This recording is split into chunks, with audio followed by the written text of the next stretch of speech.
because it appears that you're not really running against Donald Trump. I was told it appears that you are a spoiler candidate who does nothing but compliment Trump and provide cover for his criminality. That's what it appears to be. Because I don't really understand. You're running against him. I don't really know you, but tell me exactly why anyone would vote for you over Trump when you just present yourself as Trump light and present yourself as his water boy who provides cover for any of his bad behavior. Thank you for your thoughtful analysis there. It is thoughtful, very thoughtful. Brilliant, incisive analysis into the future direction of our country. Vivek Ramaswamy was a guest on the Young Turks with Ana Kasparian and Cenk Uygur for a debate, and things got heated, very heated. The entire debate is about an hour long. You can check it all out on the Young Turks YouTube channel, but I wanted to pick out this particular section to show you because I thought it was very interesting. In this portion of the interview, Vivek Ramaswamy lays out his case as to why he believes the voting age in the United States should be raised to 25 years old. Ana Kasparian and Cenk Uygur push back hard on this, as you might imagine. I'll show you the clip of this here. I'll add in my thoughts from time to time. Let's check this out together. Okay. All right. About 4 months ago, the Daily Beast reported the following. Trump and Ramaswamy had dinner at Trump's New Jersey golf club in the summer of 2021. Are we going to talk about ideas, or is this just some sort of like slugfest? I'm trying to understand your motivations for running because it appears that you're not really running against Donald Trump. I was told. It appears that you are a spoiler candidate who does nothing but compliment Trump and provide cover for his criminality. That's what it appears to be. Because I don't really understand. You're running against him. I don't really know you, but tell me exactly why anyone would vote for you over Trump when you just present yourself as Trump light and present yourself as his water boy who provides cover for any of his bad behavior. Thank you for your thoughtful analysis there. Thank you for your brilliant, very thoughtful, brilliant, incisive analysis into the future direction of our country. That's what I've taken an hour of my time this evening. There are important things going on in the world. I'm happy to discuss them with you. I accepted the invitation from Cenk because I thought we could have a productive exchange with different ideas, which I think you don't want to answer the question. You get real touchy about being called out for providing cover for Trump. We can move off of it. Let's talk about the policies. Let's talk about the policies. I'll take this question, but then let's talk about the policies. Okay. Are you going to keep talking over me, or are you going to let me ask a question? I would love to ask a question about policy that matters to the country. Great. Please, the floor is yours. You would like to disenfranchise voters between the ages of 18 and 25. Wrong. You want to increase the voting age to 25 years old. Why do you want to do that? Well, I don't want to disenfranchise anybody. But I do think that we need to revive civic duty in this country. So right now, I think we suffer a crisis of national pride in the United States of America. So the same logic that we apply to immigrants who want to come to this country, to say that you have to know something about the country before you vote in that country, I think it is fair to apply that same logic to somebody who turns 18 and acquires their citizenship that way. And if not that, then at least to serve the country in some minimal way. So if you ask me, are we better off or worse off as a nation if every high school senior has to pass the same civics test that every immigrant has to pass in order to become a voting citizen? I think that will make our country stronger. I think that will make our country more united. I think that will make our voting populace more informed, people more proud to be an American. There was a 10-year-old girl who approached me in Iowa last week, having heard about this policy and some of the criticisms from the left and otherwise. She printed out the 100-question test. She scored 100%, 60% is a passing score. If a 10-year-old girl in Iowa can do it, yes, every high school senior can and should too. And that's not a Republican idea or a Democrat idea. Now, I personally believe that voting rates amongst young Americans will actually skyrocket once we revive that sense of civic pride and civic duty. I also favor making Election Day a national holiday. We should make voting in this country a civic ritual, that it should mean something. It unites us to say that we take the time to know about our country, our Constitution, and then participate in our republic. And so I'm not saying you have to agree with me on that, but I do think that if you're not going to agree with me on that, then I challenge you to find a better idea, and I'm open to it myself. for how we revive that missing civic pride in our country. But one way or another, we're gonna have to think outside of the existing box to do it.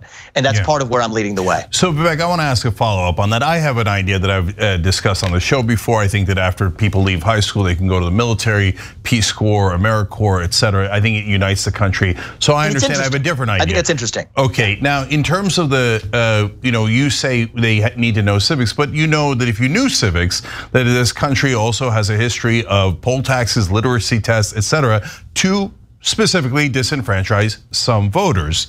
And and you know that the Republicans are losing under 25-year-old voters in a massive way, and that is absolutely clear based on the demographics, on the polling information. So it looks really convenient that all of a sudden you don't want as many young voters, et cetera. But here comes the question.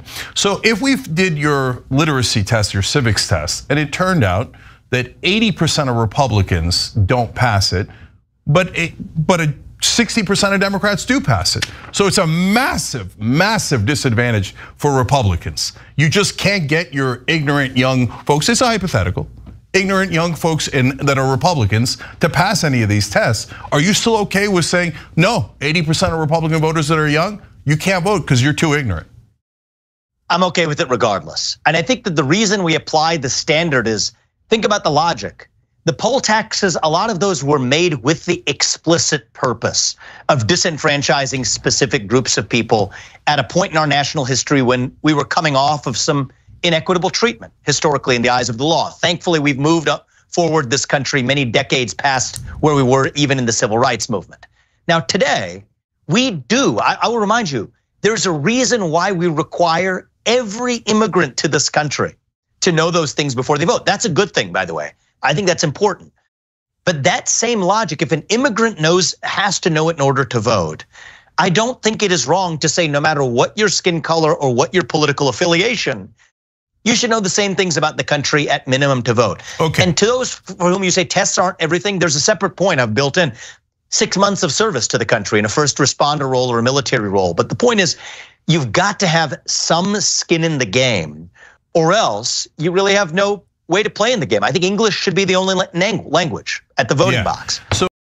So one thing that I would bring up here that Ana Kasparian and Cenk Uygur actually do not bring up with Vivek Ramaswamy in regards to this is, now Cenk says, you're singling out 18 to 25-year-old voters, or people who are 18 to 25-year-old who just conveniently don't tend to vote Republican, and that's the whole purpose of this.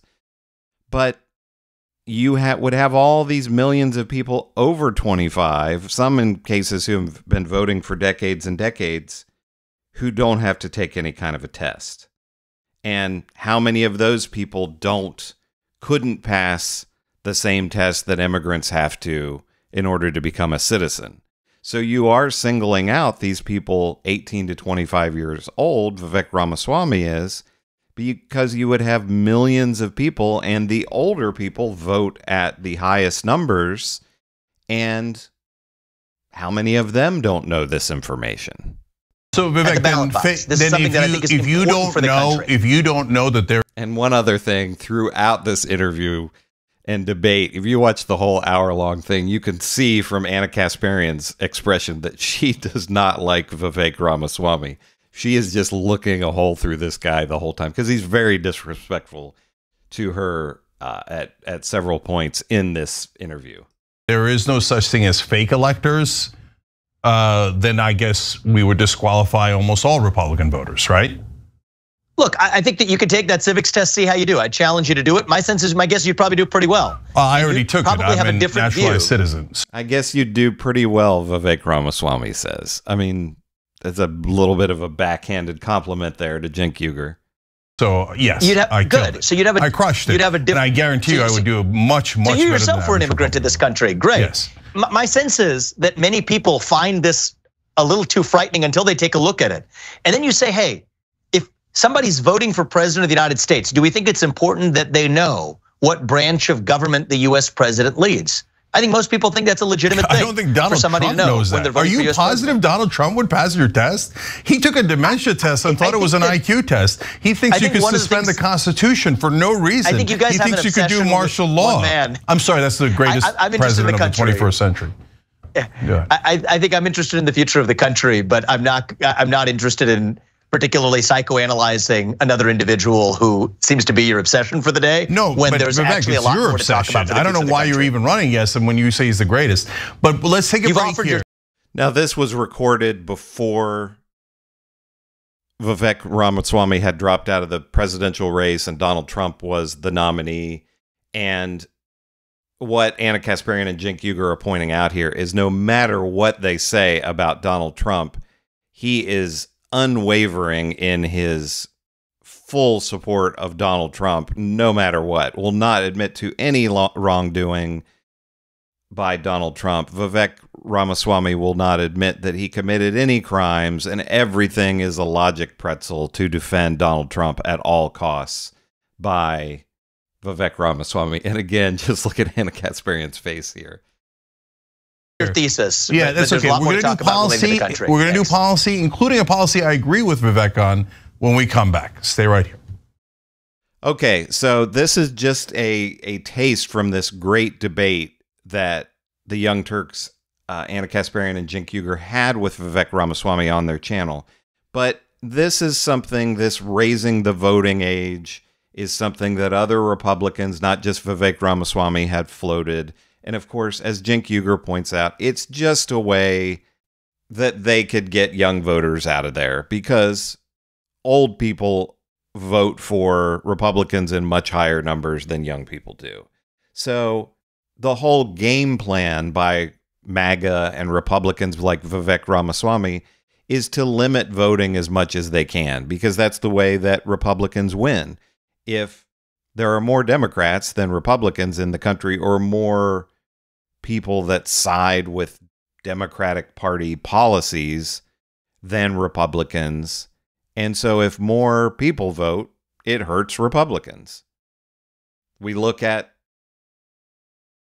the presidential election, the only way basically a Republican can win is because of the Electoral College. When it comes, Donald Trump has gotten crushed in the last two elections in the popular vote. And the Electoral College is the only way that he could win this time. Kamala Harris is going to destroy him in the popular vote, but he could possibly win the Electoral College. So Republicans like Vivek Ramaswamy want to rig the game so fewer and fewer people vote.